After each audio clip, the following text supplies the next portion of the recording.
ورنہ یہ مقصد نہیں ہے کہ کوئی اسلام میں فرقواریت، دیوبندیت، بریلویت، یہ سب چیزیں اس زمانے میں ختم کر دینی چاہیے. سب مسلمان آپس میں کیا ہیں؟ بہن بھائی ہیں. ٹھیک ہے نا بھائی، عورتوں کو بھی تو شامل کرو نا اس میں. سب مسلمان بھائی بھائی ہیں تو خواتین کہاں جائیں گے؟ سب مسلمان آپس میں بہن بھائی ہیں. تو ہنسی خوشی زندگی گزارو. اگر کوئی کسی بھی نام سے کام کر رہا ہے، بریلوی بھی ہے، اگر عقیدہ صحیح ہے تو کوئی بات نہیں بھائی، تو بریلوی ٹھیک ہے.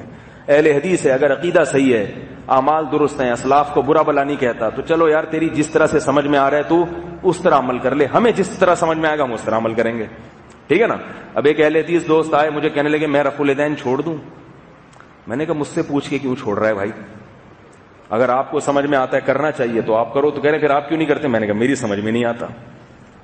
میں ایک مسلک کو فالو کرتا ہوں، فقہ حنفی کو فالو کرتا ہوں. میں سمجھتا ہوں کہ چاروں مذاہب برحق ہیں، فالو ایک کو کرو. سب کے پاس دلائل ہے، کرنے کے دلائل بھی ہیں، نہ کرنے کے بھی. تو مجھے یہ سمجھ میں آیا ہوا اور مجھے اس پہ اتنا شرح صدر ہے کہ میں دنیا چھوڑ دوں گا، اپنے مسلک کو نہیں چھوڑوں گا. لیکن میں کسی دوسرے کو برا نہیں کہوں گا، کیونکہ بنیادی عقائد اسلام کے وہ توحید اور رسالت ہے. اسلام کے ارکان کتنے ہیں؟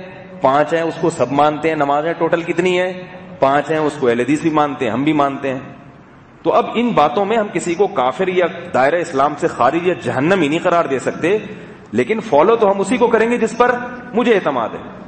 صحابہ کرام میں جو اختلاف ہوا مسائل کے معاملے میں، نبی صلی اللہ علیہ وسلم نے بنو قریظہ کی طرف بھیجا ایک لشکر کو اور حکم دیا جب تک وہاں پہنچ نہ جاؤ عصر کی نماز نہیں پڑھنا، عصر کی نماز نہیں پڑھنا. تو اب راستے میں عصر قضا ہونے لگی. صحابہ کو سوال ہوا کہ نبی نے تو حکم دیا تھا کہ عصر وہاں پہنچے بغیر نہیں پڑھنا. سمجھ رہے؟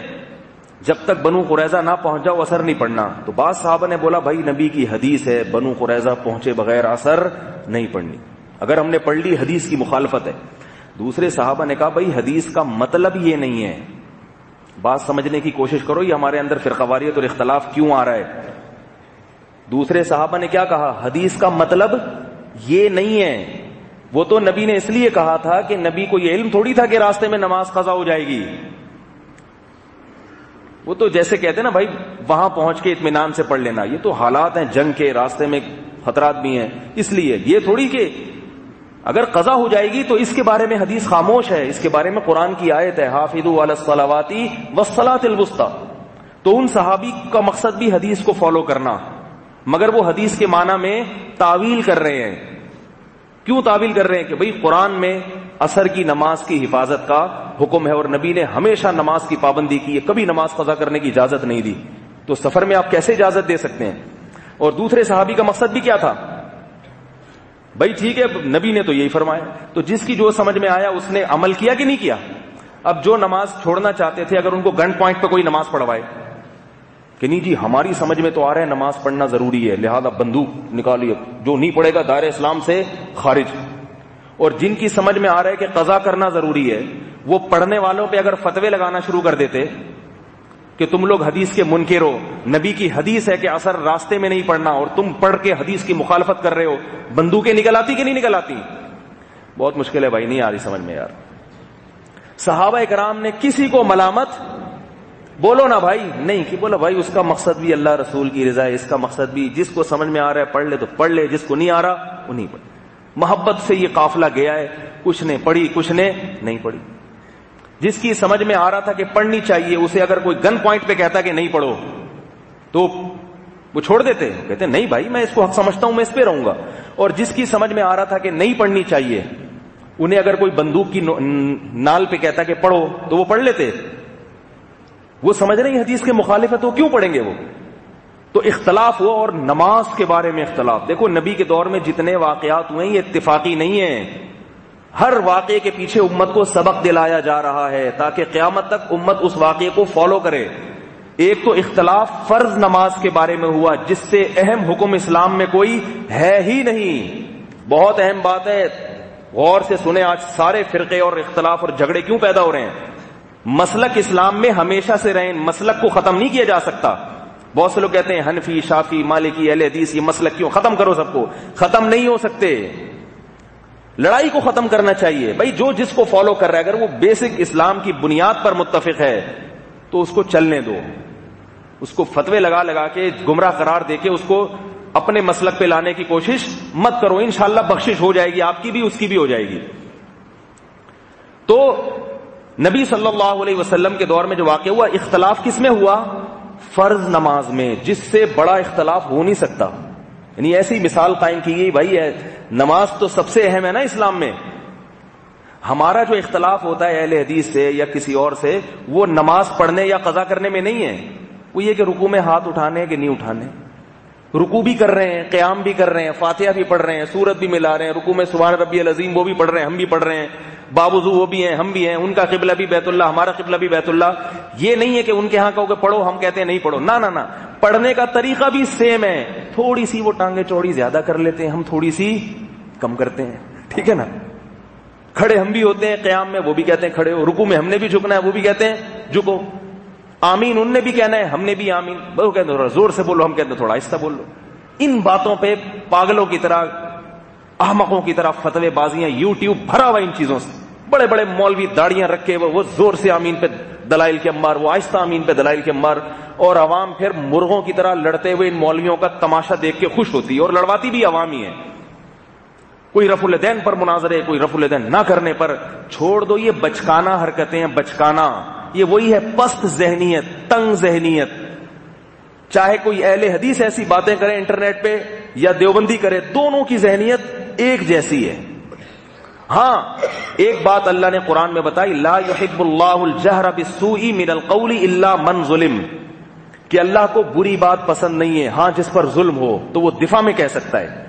اب اگر کوئی کسی کے مسلک کا مذاق اڑا رہا ہے اور اس کے اکابر کو برا بلا کہہ رہا ہے، تو پھر آدمی اپنے مذہب کو ڈیفائن کرنے کے لیے دلائل دے سکتا ہے۔ جیسے میں بھی رفع الیدین نہ کرنے پر میں نے بھی کچھ دلائل دیے ہیں، پورا ایک کلپ ہے میرا، وہ کیوں دیے ہیں؟ لوگ کہتے ہیں کہ ایک طرف تو آپ کہتے ہیں یہ مسائل اتنے اہم نہیں ہیں، پھر آپ نے بھائی دلائل اس لیے دیے ہیں کہ لوگ ہم کو احمق اور بیوقوف نہ سمجھیں، اور ہم کیا لوگ اسلاف کو، امام ابو حنیفہ کو بیوقوف نہ سمجھیں، تو ہم ان کے بھی دلائل دے دیتے ہیں بعض دفعہ، لیکن وہ تمیز کے دائرے میں دینے چاہیے۔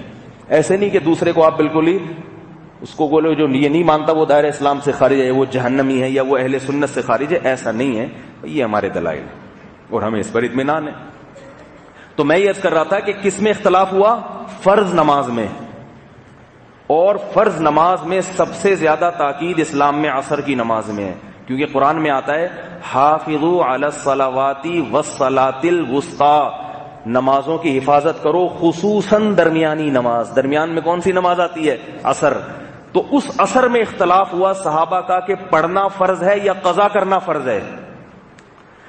بہت مشکل بھائی، تو یہ عصر کی مغرب میں کیوں نہیں ہو گیا، فجر میں کیوں نہیں ہو گیا؟ اللہ نے ایسی نماز میں اختلاف ڈالا کہ ایک تو نماز کے مسئلے میں اختلاف ڈلوایا صحابہ کا، اور نماز بھی کون سی؟ عصر کی، جس کا قضا کرنا باقی نمازوں کی نسبت سب سے بڑا گناہ ہے۔ حدیث میں آتا ہے جس کی عصر کی نماز قضا ہو گئی، گویا اس کے اہل و عیال اور خاندان سب اس سے اللہ نے چھین لیے، اتنا بڑا نقصان ہو گیا۔ تو اتنا اہم ترین مسئلے میں بھی جب حدیث کو سمجھنے میں صحابہ کا اختلاف ہوا ہے، مگر نیت دونوں کی درست تھی، تو نہ صحابہ نے ایک دوسرے کے خلاف یوٹیوب پہ بیانات دینا شروع کر دیے، جو بھی اس زمانے کا یوٹیوب تھا، جو بھی اس زمانے کا میڈیا تھا، نہ ایک دوسرے کو برا بلا کہا بھائی جس کے سمجھ میں آ رہا ہے پڑھ لے، جس کی سمجھ میں آ رہا نہیں پڑھے۔ سمجھ رہے ہو نا؟ کوئی مسئلہ نہیں، محبت سے آپس میں گئے، واپس آئے تو نبی کے سامنے واقعہ بتایا، نبی نے خاموشی کا اظہار کیا، اور نبی جب خاموش رہے اس کی علامت ہے چلتا ہے، سیٹ ہے، دونوں ٹھیک ہے۔ حالانکہ ایک اور موقع پر اختلاف ہوا صحابہ میں، نبی نے خاموشی کا اظہار نہیں کیا، نبی نے ایک قافلہ بھیجا، ایک کو امیر بنایا، صحابی کو امیر بنایا، بولا ان کی اطاعت کرو اور امیر کی مخالفت کبھی نہ کرنا۔ جن کو امیر بنایا انہوں نے غصے میں آ کے ایک حکم دے دیا کہ سب اس آگ میں چھلانگ مار دو۔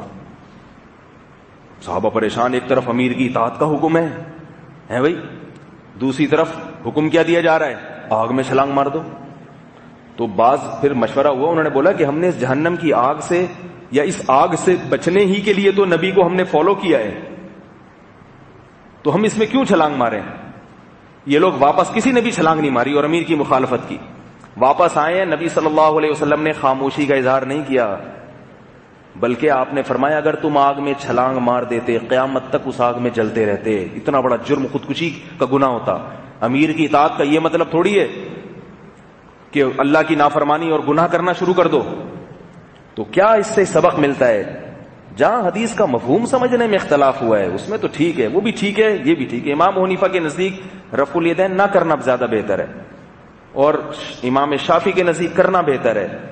رہا یہ کہ کرنے کی حدیثیں زیادہ ہیں، نہ کرنے کی کم ہیں، تو نہ کرنے کی کم اس لیے ہے کہ جو چیز کی جاتی ہے اس کو ہائی لائٹ کیا جاتا ہے، اس کو بیان کیا جاتا ہے، جو عمل نہیں کیا جاتا اس کو بیان نہیں کیا جاتا۔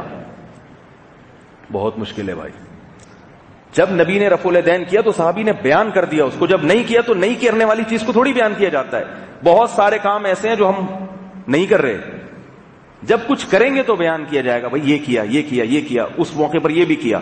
جو نہیں کیے اس سے خاموشی اختیار کی جاتی ہے۔ یہ پھر وہ ایک الگ بحث ہے یہ رفع الیدین کی، وہ میں اس طرف نہیں آ رہا، میں صرف ایک مثال دے رہا ہوں کہ ہر ایک کی اپنی دلیل ہوتی ہے۔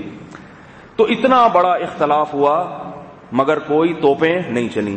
تو میں بھی کوئی اہل حدیث مجھ سے رابطہ کریں، بھائی میں یہ کروں، میں کہتا ہوں بھائی میں آپ کو نہیں کہتا کچھ، یہ دلائل ہیں، ان دلائل کی بنیاد پر میں یہ سمجھتا ہوں کہ ان چاروں فقہ میں سے ایک کو فالو کرنا ضروری ہے۔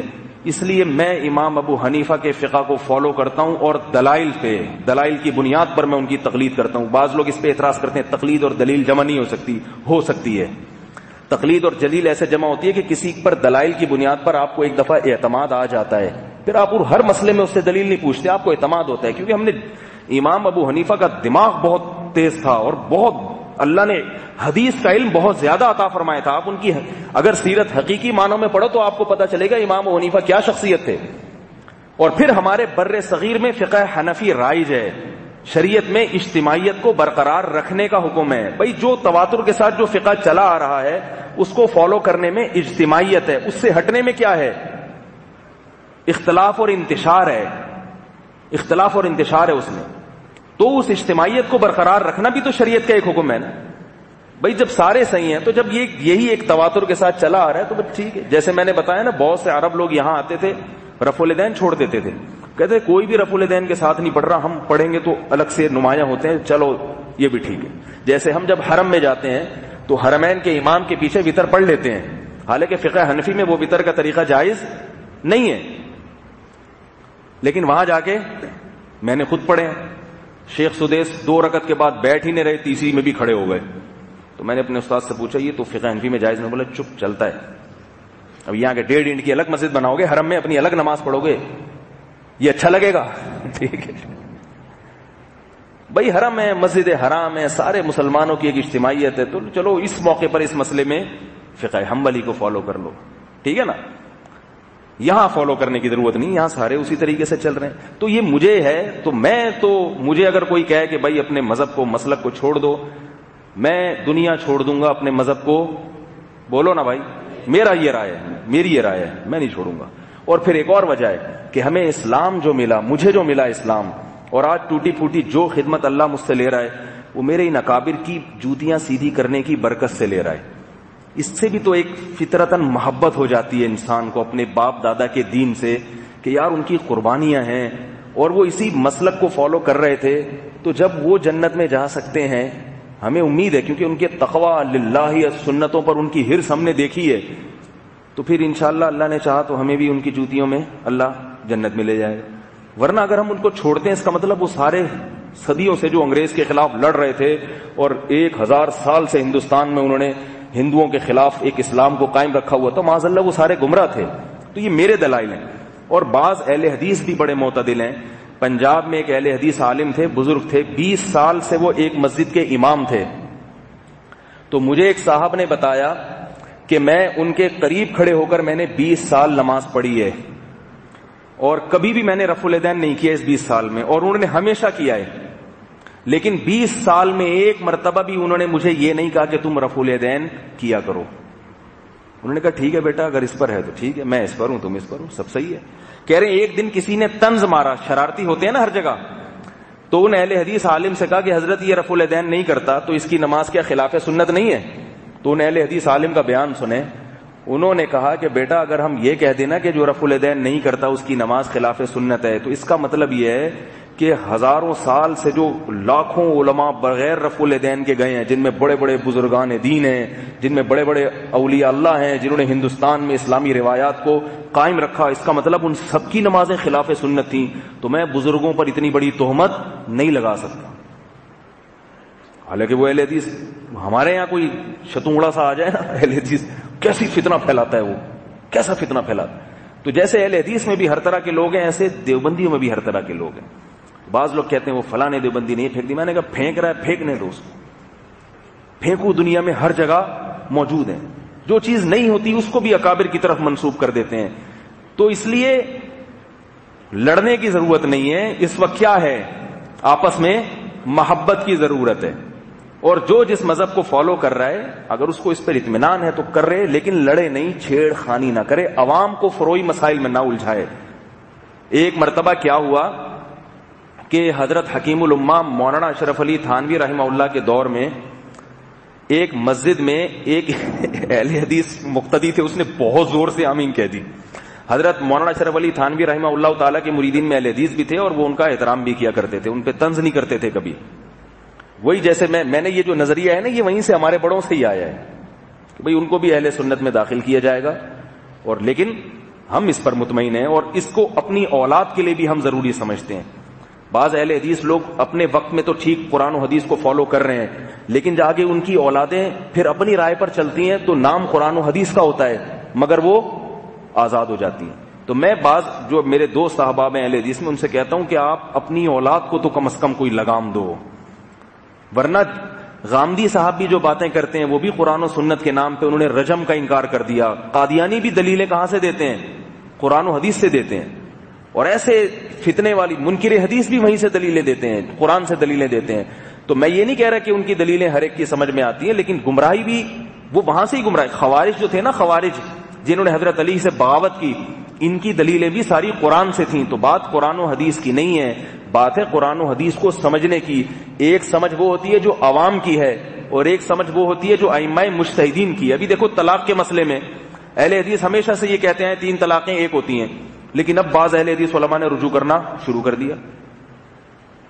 اب وہ بڑے ٹھٹائی کے ساتھ کہہ رہے ہیں 3 ہی ہوتی ہیں، کلپ آ رہے ہوں گے. تو یہ اختلاف امت کہاں جائے گی اس سے؟ اگر آپ ان ائمہ کو فالو کرتے تو وہ اسی پہ ایک ٹریک پہ چلتے رہتے، ایک ہی ٹریک پہ چلتے رہتے، بار بار رجوع نہ کرنا پڑتا اپنی باتوں سے. تحقیقات بدل، بھئی یہ تحقیقات امت پہلے کر چکی ہے، مذاہب مدون ہو گئے، وہ اسی میں سے کسی ایک کو فالو کرو. نئی تحقیقیں مارکیٹ میں مت لے کے آؤ، نہ لے کے آؤ. تو میں وہ کیا بات بتا رہا تھا، کہاں سے کہاں بات چلی جاتی ہے دیکھو. ہاں وہ حکیم الامہ بڑا احترام کرتے تھے ان کا بھی، لیکن کیا ہوا ہے کہ اہل حدیث نے بہت زور سے آمین کی. اس دور میں یہ تھا کہ اگر کوئی زور سے بھی کہتا تھا تو اس کو منع نہیں. میری مسجد میں نہیں، بعض اہل حدیث بھی نماز پڑھتے ہیں زور سے کہتے ہیں. میں نے کبھی نہیں کہا کسی کو تھوڑا اس کا آواز کر، ٹھیک ہے، کچھ بھی نہیں کہا کبھی.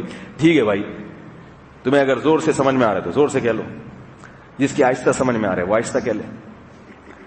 تو زور سے، بہت زور سے آمین کہی، اس پہ جھگڑا ہو گیا، پولیس آ گئی. تو حکیم الامہ نے فرمایا اگر یہ اخلاص سے آمین کہی جاتی، بھلے زور سے ہی ہوتی، تو پولیس انوالو نہ ہوتی اس میں.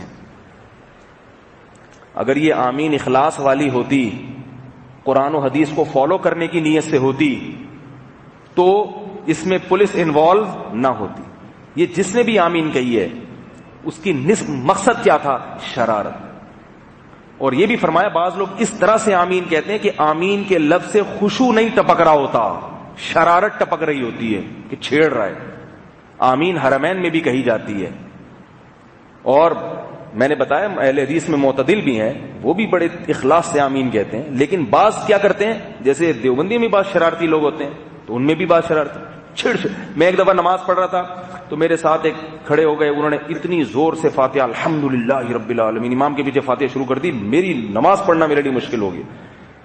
میں اتنا وہ نماز کے بعد میں نے ان سے کہا میرے بھائی اللہ کے بندے، اگر امام کے پیچھے آپ نے فاتحہ پڑھنی ہے، آپ کا مذہب ہے، تو اتنی زور سے پڑھنے کا تو کہیں بھی نہیں آیا نا، آپ آرام سے پڑھ لیں. صرف مجھے دکھانے کے لیے زور سے پڑھ رہے ہیں تاکہ میں بچہ تھا اس وقت، میں سلام پھیر کے آپ سے پوچھوں گا کیوں پڑھ رہے ہو، پھر آپ بتاؤ گے حدیث میں آتا ہے. پھر میں کہوں گا یار ہمارے علماء تو بیوقوف تھے، ان کو تو پتہ ہی نہیں حدیثوں کا. تو یہ نیت کیا ہے؟ ہمارے ایک دوست دیوبندی مسلک کے تھے، حنفی، وہ بھی شرارتی بن کے گئے ایک دفعہ اہل حدیث کے یہاں، بجھا جا کے ان کو پن کر رہے ہیں. ٹھیک ہے، میں نے کہا اللہ کے بندے میرے ساتھ کم از کم یہ کام مت کرو. جا کے ان کو نا اگلوا رہے ہیں. وہ بن کے گئے اہل حدیث، نماز پڑھی، اتنی ٹانگیں چوڑی کر لی نا، ان کے پیچھے نماز پڑھی اہل حدیث، میں تو کھڑا ہوا اپنے طریقے سے، اتنی ٹانگیں چوڑی کر کے ان کو یہ شو کر رہے ہیں کہ میں اہل حدیث ہوں. میں نے کہا کیوں شو کرو؟ کہہ رہے تاکہ اپنے راز اگلیں، یہ اپنے راز اندر سے جو ان کے بوجھ بھرا ہوا نکلے. میں نے کہا یہ شرارت میرے ساتھ کم از کم بیٹھ کے نہیں کرو، کیوں دھوکہ دے رہے ہو؟ پھر جا کے اس نے، وہ لائبریری والا تھا، اس کو جا کے دیوبندیوں کے خلاف بولنا شروع کر دیا. وہ پہلے ہی بھرا ہوا بیٹھا ہوا تھا، ٹھیک ہے، اس نے اور بولنا شروع کر دیا.